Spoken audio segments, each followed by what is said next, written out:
सिने ink podcast. नमस्कार, आदाब। सिने ink की पेशकश किताब कॉलम के साथ मैं हूं अचला शर्मा। बातें किताबों की और किताबें लिखने वालों की। अमेरिका की सुविख्यात और सम्मानित अश्वेत कवयित्री माया एंजेलू की एक कविता याद आती है, स्टिल आई राइज। उसकी कुछ पंक्तियों का मैंने अनगढ़ सा अनुवाद किया है किताब कॉलम के इस एपिसोड के लिए।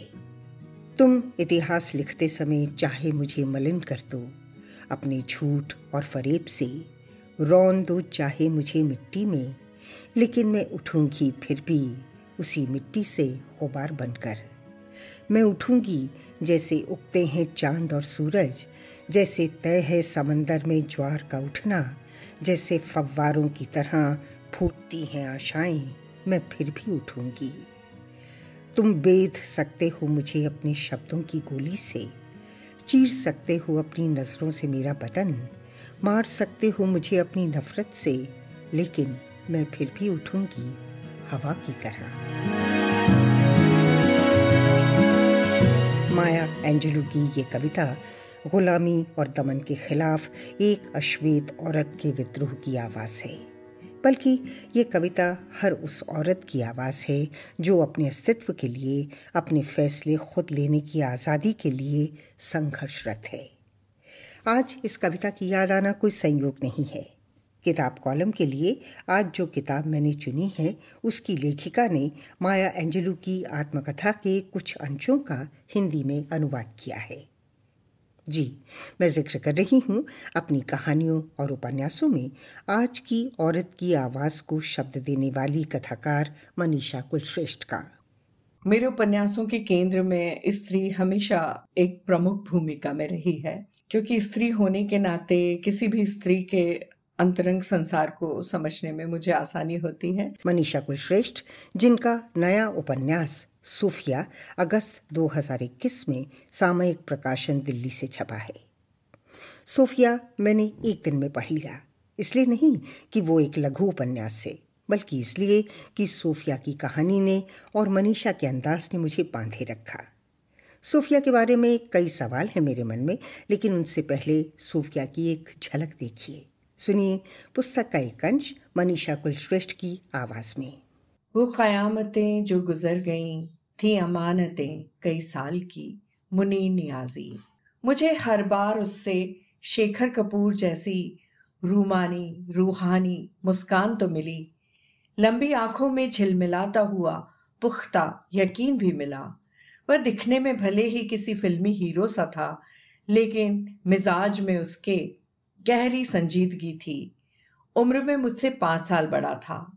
मैं यह तो जानती थी कि वह मेरे टिककर खड़े होने वाली एक मजबूत दीवार है, लेकिन उम्र भर इस दीवार के साये में रहना है, ऐसा मैंने कभी नहीं सोचा था। शादी वादी तो एकदम नहीं।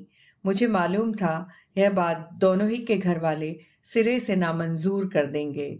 मुझे इतना भी काफी था कि जब भी किसी गहरे दोस्त की दोस्ती की दरकार होगी, आदमी जैसा ये लड़का या लड़के जैसा आदमी मेरे साथ आ बैठेगा किसी रेस्तरां में कि चलो जिंदगी की ताज़ा हलचलें बांट लें। मैं उसे आने वाले पैगामों के बारे में भी बता देती थी और नए खरीदे लिबासों के बारे में भी। अम्मी से झगड़ों की बाबत भी, तो अब्बू के मुझे असिस्टेंट प्रोफेसर बनाने के ख्वाब के बारे में भी। वह मुस्कुराता हुआ सुनता रहता। मैं ठीक तौर पर जानती थी कि जिस राह पर हम साथ चल रहे हैं वह आगे जाकर अलग अलग मुड़ने वाली है। फिर भी हम एक दूसरे को बार बार पुकार ही लेते थे। उस रोज उसने कॉलेज के बाहर से ही मुझे पिकअप कर लिया था।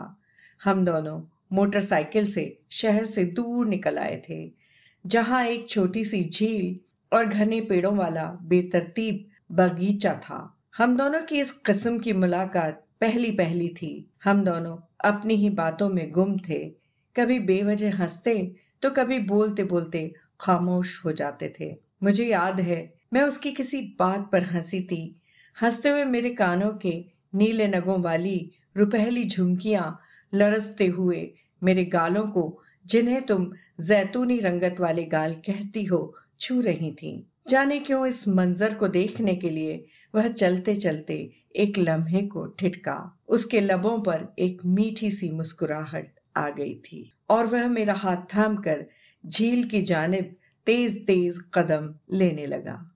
सोफिया का एक अंश और मनीषा कुलश्रेष्ठ की रेडियो ब्रॉडकास्टर जैसी आवाज़। लेकिन जैसी से क्या मतलब, ऑल इंडिया रेडियो से उनका नाता रहा है। बहरहाल ये कहानी सोफिया की है। कौन है सोफिया? मुनीर नियाजी का शेर है, ये लड़की जो इस वक्त सरे बाम खड़ी है, उड़ता हुआ बादल है कि फूलों की लड़ी है। आप कहेंगे बस ठीक है, हम सब समझ गए, ये तो नीले मखमल में लिपटी एक शायराना सी प्रेम कहानी है। सो तो है, लेकिन ये प्रेम कहानी ऊपर से जितनी मखमली दिखाई देती है, अंदर से उतनी ही खुरदरी है। समाज और मजहब की दीवारों को लांघने की जुर्रत करने वालों का हश्र अक्सर वही होता है जो इस उपन्यास में सोफिया और शैलेश का हुआ, ऑनर किलिंग। इसलिए मनीषा का ये उपन्यास कई सवाल उठाता है, गंभीर सवाल। मैंने ऑनर किलिंग पर बहुत सी कहानियां पढ़ी और सुनी हैं, फिल्में देखी हैं। मनीषा की खूबी ये है कि उन्होंने सोफिया की कहानी को बिना सनसनीखेज रंग दिए बहुत ही संवेदनशील ढंग से पाठकों के सामने रखा है।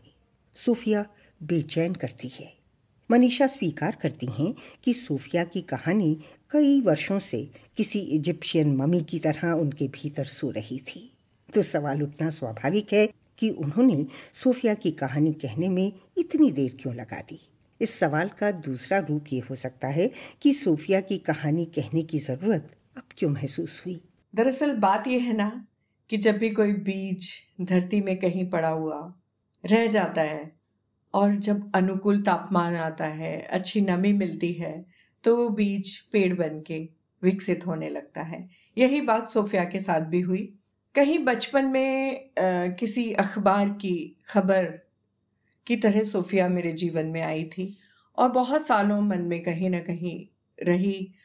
और जब समय बदलते रहे लेकिन ये रवायतें नहीं बदली, और आज भी जब इस तरह की घटनाएं देखने को मिलती हैं तो मन से आह निकलती है। तो आप ये समझ लें कि एक बहुत बड़ी आह के तौर पे यह उपन्यासिका मेरे जहन में आई और मुझे लगा कि अब इसको लिखने का सही वक्त आ गया है, क्योंकि माहौल बहुत बदल रहा है। खाप पंचायतें, ऑनर किलिंग आज के आधुनिक समय में भी बढ़ती जा रही है, या यूं कह लें कि अब ये हमें दिखाई देने लगी हैं क्योंकि सोशल मीडिया की भूमिका के चलते। तो सोफिया कहानी लिखने का अब सही वक्त था, क्योंकि अंदर कुछ प्रेसिपिटेट हो रहा था कि नहीं, अब लिखा जाना चाहिए।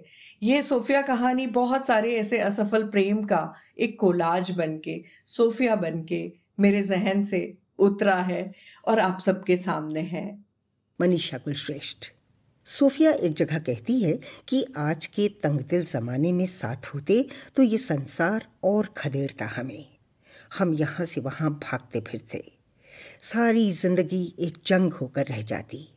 इस देश में कौमी दरारें बहुत गहरी हैं, लाशें कम पड़ गई हैं इसे पाटने को। तो मनीषा से मेरा सवाल था कि अगर आज के समय में सोफिया हिंदू होती और शैलेश मुसलमान होता तो मनीषा कुलश्रेष्ठ की सोफिया की कहानी क्या रुख लेती? अगर सोफिया हिंदू होती और शैलेश मुसलमान तो भी मेरी कहानी का रुख यही रहता।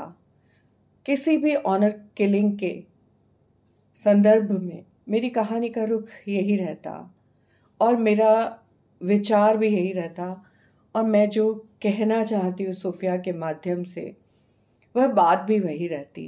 और ऐसा नहीं है कि खाप पंचायतें नहीं होती और ऑनर किलिंग्स हिंदुओं में नहीं होती, वहाँ भी होती हैं।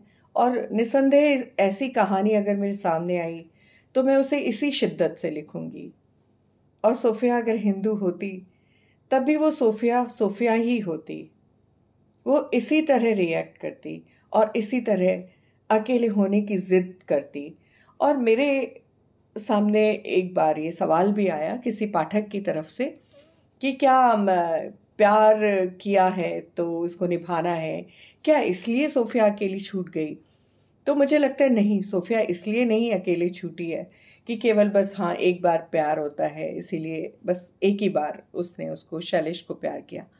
मेरी कहानी में सोफिया इसलिए भी अलग रहती है और अकेली रहती है क्योंकि वह ये जताना चाहती है कि जो आपकी बनाई हुई व्यवस्था है कि मुझे आपकी पसंद से शादी करनी है और मुझे अपने प्रेम से अलग होना है और किसी की जान की कीमत पे अलग होना है, तो वो अकेले रहना उसका एक विद्रोह भी है। तो अगर सोफिया किसी भी कौम की होती उसका विद्रोह ऐसा ही होता, और मेरी जो इस उपन्यासिका को जो मैंने एंगल दिया है वो भी वही रहता। कर याद उन दिनों को कि आबाद थी यहाँ गलियां जो खाको खून की दहशत से भर गईं। मनीषा कुलश्रेष्ठ ने सोफिया की कहानी के सूत्रों को, उसके खूबसूरत मगर बेबाक चरित्र को, उसकी मोहब्बत और मोहब्बत की कड़ी सज़ा को मुनीर नियाज़ी की शायरी से पिरोया है। सवाल तो बनता है कि मुनीर नियाज़ी से ये लगाव उनका अपना है या उनके किरदार सोफिया को इसका श्रेय जाता है। जी हाँ, मुझे मुनीर नियाज़ी बहुत पसंद है और मुझे लगा कि इस उपन्यास में मुनीर नियाज़ी और सोफिया काफ़ी एक दूसरे से जेल करते हैं, और मुनीर नियाज़ी की शायरी में कहीं वो दर्द है, वो बात है जो मेरी सोफिया की कहानी को आगे बढ़ाती है। तो इसलिए जितने भी शेर हैं आप देखेंगी तो वो कहीं ना कहीं सोफिया की शख्सियत या सोफिया की ज़िंदगी में आते हुए बदलावों, उतारों चढ़ावों को प्रदर्शित करते हैं। और हाँ, निसंदेह मुझे मुनीर नियाज़ी खुद बहुत पसंद है और सोफिया के किरदार के लिए भी वो बहुत ही मुकम्मल तौर पे उनकी शायरी ऐसे जाती है जैसे कि कहीं ना कहीं सोफिया उनके भी जहन में रही हो। सोफिया पढ़ते हुए लगता है जैसे मनीषा सोफिया को नज़दीक से जानती हैं, जैसे सोफिया उनकी ज़िंदगी में शामिल रही है। यही नहीं, सोफिया उपन्यास की कथावाचक मीनल है जो खुद एक लेखिका है। कई जगह मनीषा और मीनल का किरदार एक दूसरे में घुला मिला नजर आता है। मेरी जिज्ञासा थी कि मीनल के रूप में मनीषा कुलश्रेष्ठ खुद कितनी प्रकट हैं और कितनी ओझल।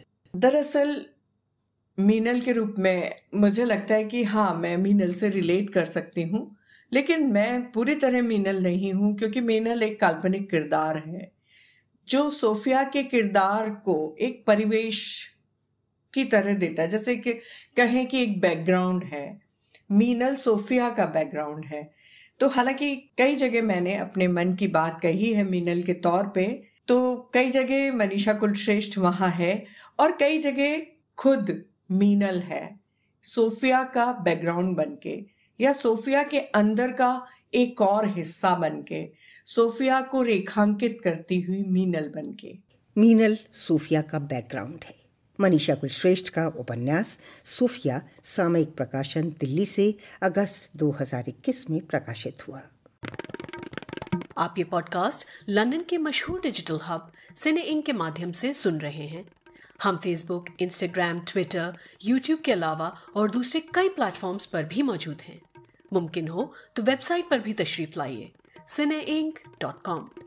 लेखिका मनीषा कुलश्रेष्ठ के उपन्यासों की सूची लंबी होती जा रही है। पहले उपन्यास शिगाफ के प्रकाशन के बाद शाल भंजिका, पंचकन्या, स्वप्नपाश, मल्लिका और अब सोफिया। सभी उपन्यासों के केंद्र में एक स्त्री है जो कई कई रूपों में नजर आती है। मेरा मनीषा से सवाल था कि एक लेखिका के रूप में उनके लिए इनमें सबसे जटिल स्त्री पात्र कौन सा रहा जिसे लिखते समय खासी जद्दोजहद करनी पड़ी। मैं कहूंगी कि स्वप्नपाश की गुलनाज फरीबा, क्योंकि गुलनाज फरीबा सिजोफ्रेनिया से ग्रसित है, उस पर एक कलाकार है और दो कलाकार माता पिता की बेटी है।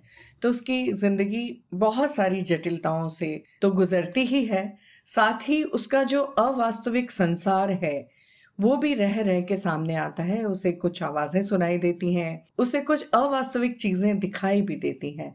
तो जब मैं गुलनाज फरीबा को रच रही थी और सिजोफ्रेनिया जैसी बीमारी के बारे में लगातार शोध भी कर रही थी, केस हिस्ट्रीज भी पढ़ रही थी, तो जैसे जैसे मैं इस रोग को जानती जाती थी और अंदर से सिहरती जाती थी और मैं सोचती थी कि एक कलाकार के लिए वैसे ही बहुत सारे अवास्तविक संसार होते हैं, उसके साथ सिजोफ्रेनिया भी आ जुड़े और एक सच्चा अवास्तविक संसार उसके सामने खड़ा हो तो कितनी जटिल होगी जीवन। और इसे मैंने जब लिखा तो मैं हाशिमारा में पोस्टेड थी, बिल्कुल सुदूर बंगाल के एक जंगली इलाके में, मतलब मेरे पति पोस्टेड थे।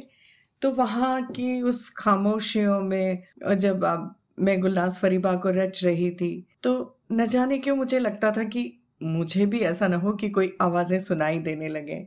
लेकिन आप जानती हैं जब लेखक रचता है तो वो उस पात्र में उतर जाता है, वो उस पात्र से सिंपैथी नहीं करता, एम्पैथेटिक हो जाता है। तो वो उसको रचना बहुत पीड़ादायी था, बहुत उलझाने वाला था। बल्कि जब मैंने स्वप्नपाश उपन्यास पूरा कर लिया तो उसके बाद मुझे खुद थोड़े दिनों तक इंसोम्निया की समस्या रही थी। मनीषा कुलश्रेष्ठ कहती हैं कि स्वप्नपाश की नायिका गुलनाज फरीबा को लिखना उनके लिए अब तक की सबसे बड़ी चुनौती थी। मनीषा की लेखन यात्रा की शुरुआत कहानी से हुई थी। अब तक उनके कई कहानी संग्रह प्रकाशित हो चुके हैं। कठपुतलियाँ, कुछ भी तो रूमानी नहीं, केयर ऑफ स्वात घाटी, बौनी होती परछाई, गंधर्व गाथा, अनामा और किरदार। उपन्यास और कहानी लेखन की रचना प्रक्रिया में क्या अंतर अनुभव करती हैं मनीषा? अगर मैं ये कहूँ कि कहानी एक गली है और उस गली को आप एक बार में नाप सकते हैं, तो उपन्यास एक नगर या महानगर है जिसे मापने के लिए आपको बार बार न जाने कितनी गलियों के गुंजलकों से गुजरना पड़ता है। और कहानी लिखते में आप बहुत सारे विवरणों को दरकिनार कर सकते हैं, लेकिन उपन्यास से अपेक्षा की जाती है कि जितना हो सके बारीकी से बुना जाए। हालांकि मुझे दोनों लिखना पसंद है, लेकिन मैं ये जानती हूँ कि जब से आपको उपन्यास लिखने की लत लग जाती है तो आपको हर कहानी में एक उपन्यास दिखाई देने लगता है। और उपन्यास और कहानी की भाषा में भी थोड़ा सा फर्क होता है। कहानी में आप शिल्प की कई छूट ले सकते हैं, आप शिल्पगत छूटें ले सकते हैं, आप उसको एक क्षण में भी बिता सकते हैं कहानी को, और कहानी में कई बरसों का भी समय ले सकते हैं। लेकिन उपन्यास से उम्मीद की जाती है कि कम से कम एक गाथा हो या फिर एक महागाथा हो, तो ये फर्क रहता है। और महागाथा में जब आप भाषा का इस्तेमाल करते हैं तो आप बहुत सारी चीजें संकेतों में नहीं छोड़ सकते, वहां आपको डिटेलिंग की जरूरत पड़ती है। हालांकि एडिटिंग की जरूरत दोनों को पड़ती है, उपन्यास को भी कसा हुआ होना चाहिए, कहानी को भी कसा हुआ होना चाहिए। तो उपन्यास में भी अगर आप लिखते चले जाते हैं तो उसको एक मुकम्मल एडिटिंग की जरूरत होती है। ऐसा ना हो कि बेजा डिटेलिंग से उपन्यास भर जाए। तो एक रस्सी पे चलने जैसा है उपन्यास लिखना, और कहानी लिखना तो और भी शायद और भी बारीकी से गुजरना है, और भी किसी एक अजीब किस्म के तिलिस्म से गुजरना है। तो कहानी लिखना और उपन्यास लिखना दोनों अलग अलग किस्म की चुनौतियां हैं। कहानी अगर एक गली है तो उपन्यास नगर, महानगर। सूफिया की लेखिका मनीषा कुलश्रेष्ठ। मनीषा ने कहीं लिखा है कि उन्हें कठपुतलियां कहानी से हिंदी लेखिका के रूप में मान्यता मिली। मेरा प्रश्न था कि उनकी लेखन की शुरुआत का सबसे बड़ा प्रेरक क्या रहा? कठपुतलियां कहानी से ही मुझे हिंदी जगत में जाना गया। बल्कि आज भी प्रतिनिधि कहानी की बात करते हैं लोग, तो बात करते हैं अच्छा कठपुतलियां वाली मनीषा। तो कठपुतलियां कहानी ने मुझे पहचान दी।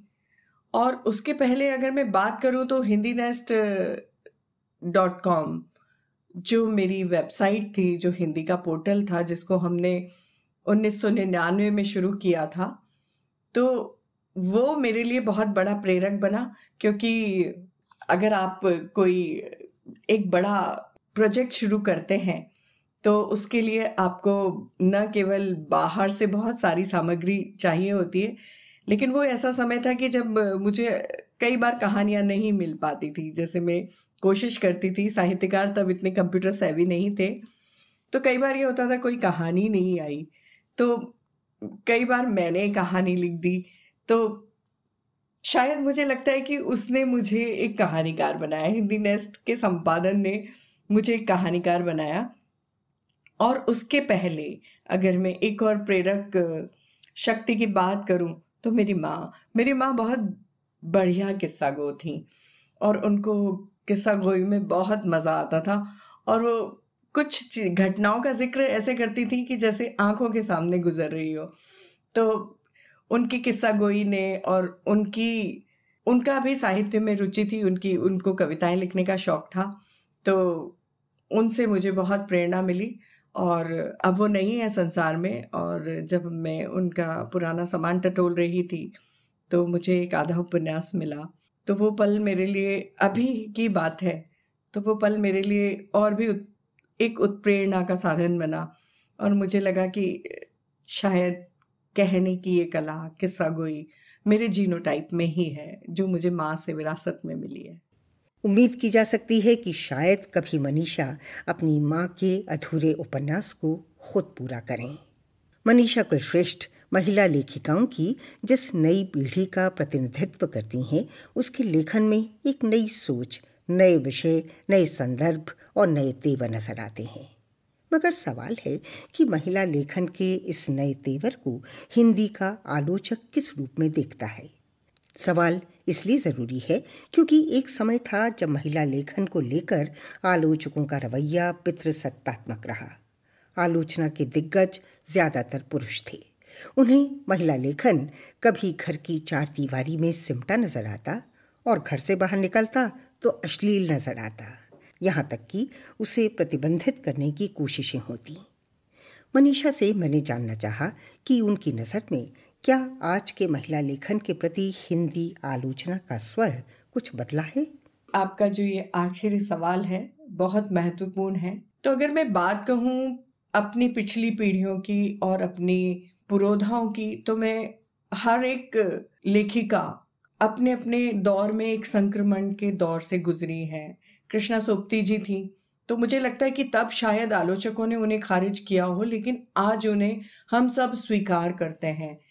तो मुझे लगता है कि दमदारी से लिखना और अपना सच लिखना हो तो एक समय बाद हो सकता है आपको अपने समय के आलोचक खारिज करें, लेकिन आने वाले समय में आपकी स्वीकृति होनी ही होनी है। अगर हम कृष्णा सोपती जी के बाद में बात करें, मृदुला गर्ग जी ने जब चित्तकोबरा लिखा था तो काफ़ी विवाद उत्पन्न हुए, लेकिन आज हम देखें तो चित्तकोबरा से हम अपने आप को रिलेट कर सकते हैं।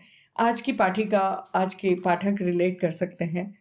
और ये तय है कि जो आज लिख रहे हैं लोग, मैं और मेरे बाद की भी पीढ़ी की स्त्रियां जो लिख रही हैं, तो मुझे लगता है कि उनका मूल्यांकन आज हो न हो कल ज़रूर होगा। और देखिए, पितृसत्ता जैसा शब्द साहित्य में कितनी बार दोहराया जाए, लेकिन ये शब्द कहीं ना कहीं साहित्य के अंदर भी या साहित्य संसार के अंदर भी बसता है। तो आलोचना कभी भी बिना पक्षपाती हुए रह नहीं पाती, लेकिन संयोग से हमारे बीच में ऐसे आलोचक भी हैं, जैसे रोहिणी जी हैं, जो स्वयं स्त्री मुक्ति की पैरोकार हैं। तो मुझे लगता है कि स्त्रियों के बीच से ही जब आलोचक उठेंगे या युवा पीढ़ी आलोचना के क्षेत्र में आएगी, तो वो मूल्यांकन कहीं ज़्यादा सटीक होंगे और स्त्री को प्रतिबंधित करने की कोशिशें नाकाम होती रहेंगी। और महिला लेखन के प्रति आलोचना का स्वर निश्चित ही बदला है। बहुत सारे ऐसे आलोचक हैं हिंदी में जो एक आधुनिक एकाकी स्त्री को और उसके संघर्ष को और उसके जीने के तरीके को अब स्वीकार करने लगे हैं। समय बदल रहा है और मुझे लगता है कि आज ना हो मूल्यांकन, कल जरूर होगा। मनीषा कुलश्रेष्ठ, जिनका नया उपन्यास सूफिया अगस्त 2021 में सामयिक प्रकाशन नई दिल्ली से प्रकाशित हुआ। किताब कॉलम के इस एपिसोड के आखिर में आज चर्चा है सार्वजनिक पुस्तकालय की, पब्लिक लाइब्रेरी। दुनिया की पहली पब्लिक लाइब्रेरी कब और कहाँ बनी? आज दुनिया के अलग अलग देशों में कितनी पब्लिक लाइब्रेरीज हैं? तमाम सवालों के जवाब के साथ परवेज आलम। पब्लिक लाइब्रेरी का वजूद कोई बहुत ज़्यादा पुराना नहीं है, यही कोई 1000 साल पुरानी बात है। यानी ऐसी जगह जहां हर ख़ास-ओ-आम बिना किसी रोक टोक के मुफ्त में किताबें पढ़ सके। हाँ, लाइब्रेरी नुमा सिलसिला BC तक जाता है। बताया जाता है कि अल-फातिमिया खिलाफत के सरबराह खलीफा अल-हकीम बी अमरुल्लाह ने 11वीं सदी में कई लाइब्रेरीज़ बनवाई और हुक्म दिया कि कोई भी शख्स, छोटा या बड़ा, अमीर या गरीब, लाइब्रेरी में आकर किताबें पढ़ सकता है, उनकी कॉपी भी कर सकता है, नकल कर सकता है।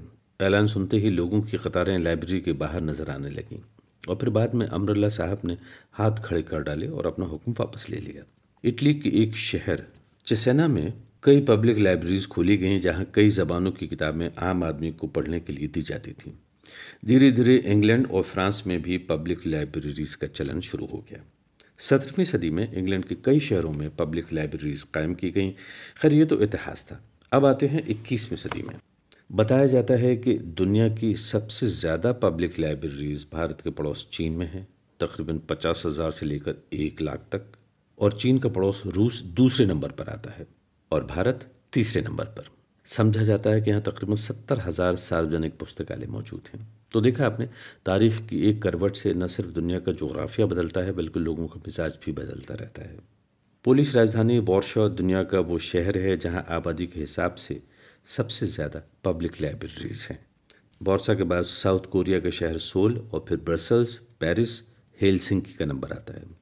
और अब आते हैं दुनिया की सबसे बड़ी लाइब्रेरी की तरफ। तकरीबन 200 मिलियन आइटम्स के साथ लंदन की ब्रिटिश लाइब्रेरी ने अब अमेरिका की लाइब्रेरी ऑफ कांग्रेस को भी पीछे छोड़ दिया है। तीसरे मकाम पर आती है चीन की शंघाई लाइब्रेरी। परवेज आलम, किताब कॉलम का ये एपिसोड आपको कैसा लगा लिखिएगा। हमारा पता है post@cineinc.com। याद दिला दूं कि सिनेइंक किताब कॉलम में शामिल किताबों और लेखकों के विचारों के लिए सिनेइंक जिम्मेदार नहीं है। अगले एपिसोड में एक नई किताब के साथ एक नए लेखक के साथ मुलाकात होगी।